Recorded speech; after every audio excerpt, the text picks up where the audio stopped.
In many ways, we live in what has been described as a seeker culture.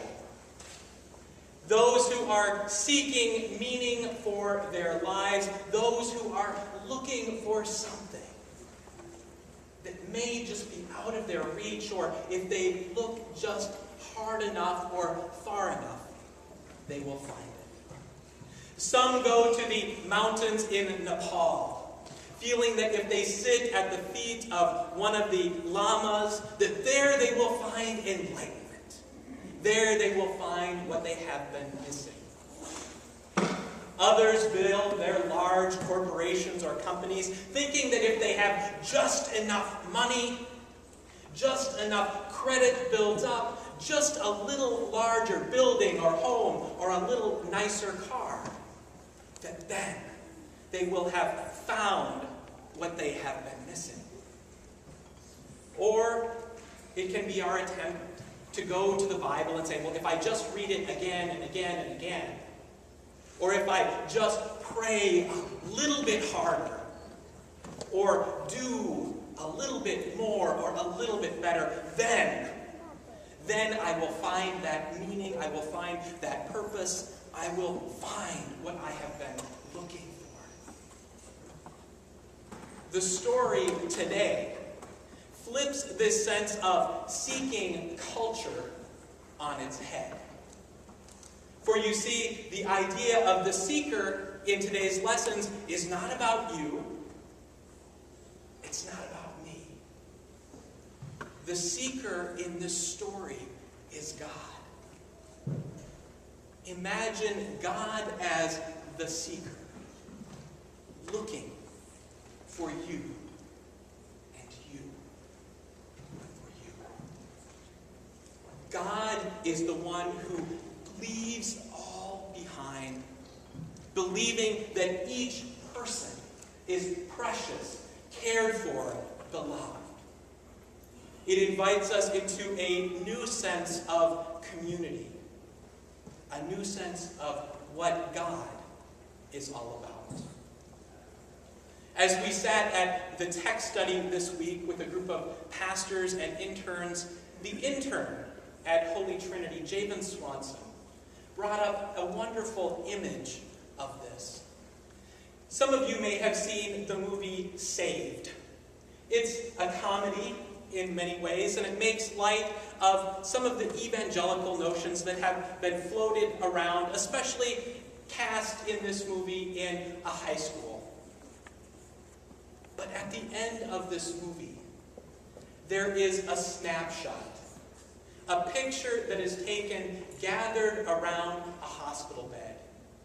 And there in the bed is an unwed teen mother holding her infant. Next to her is her former boyfriend, who is gay, and his boyfriend. Then there is the principal at this evangelical high school who is going through a difficult time in his marriage or on the way to divorce, and has been having an affair with the woman of the teenage girl. And the mother is there. And then a young Jewish girl who is angry at God, at society, raising lots of questions. And a young man in a wheelchair who feels that his life has been a struggle, and trying to find the place to fit in, to be accepted,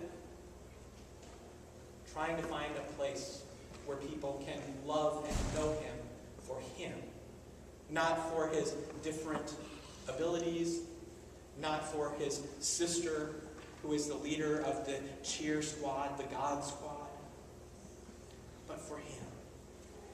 And the snapshot is taken, showing, in a sense, this image of community and a family. And it leaves you with the sense that everyone is welcome. That at that moment in the movie, they have been found out, made real. And as we come to these parables about being lost, we are not the seekers, we are the sought after. Imperfect. Today, in some ways, we are beaten over the head with some of the ways in which we are imperfect. The Old Testament points to the creation of idols by the Hebrew people in the wilderness. The Psalm calls us to be reminded of our wickedness, of our sin. Beyond that, what we are told is that for who we are, and wherever we are at, God comes and encounters us. No matter how tough our heartbreak is, at the loss of a relationship, the illness of a friend or family member, no matter how angry we are at the church or society for what they have done to us, no matter how much pain we have because of a back surgery or a leg surgery and the ongoing ailments or complications, no matter how timid we are, lost in our own minds, wondering what meaning there is for us, there is a God who encounters us. And not only encountering us, but laying claim to us. Take away the image of the sheep and the coin. What would it be like? Imagine this with me for a second. To be standing out in the wilderness somewhere, and to have someone come along and say, I have been looking for you. I have been waiting for you. And not just to stand there and smile, but to pick you up in their arms and to go running home with you. I think as adults, oftentimes, we lose that preciousness, that image.